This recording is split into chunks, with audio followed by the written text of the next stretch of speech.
Ce lundi, les prix de l'or noir ont bondi de près de 6%. En cause, l'annonce surprise d'importantes coupes de production par l'Irak, l'Arabie saoudite, les Émirats arabes unis et le Koweït. Cette coupe annoncée dimanche débutera en mai et perdurera jusqu'à la fin de l'année.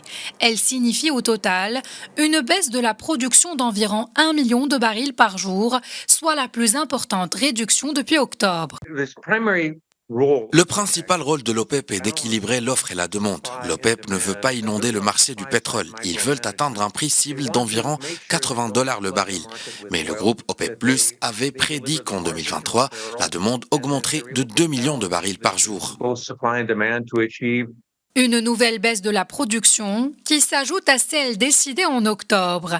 Elle intervient malgré des appels des États-Unis à augmenter le nombre de barils par jour sur fond d'inflation galopante, alors que la Chine, le pays le plus consommateur en or noir, rouvre son économie après s'être repliée sur elle-même pendant la pandémie de Covid-19.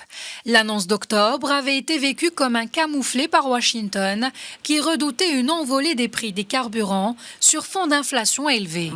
La relation spéciale Chine-Russie transcende les prix du pétrole. Les prix du pétrole sont une composante très importante de cette relation. La Chine, le plus grand importateur du pétrole au monde, est en passe de devenir le pays le plus consommateur de l'or noir.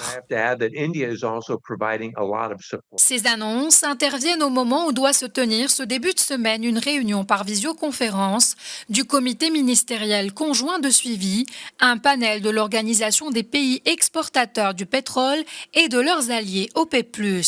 En février, les membres de ce comité avaient réaffirmé leur engagement vers l'accord qui les avait engagés à une coupe drastique de leur production de 2 millions de barils par jour pour soutenir les prix.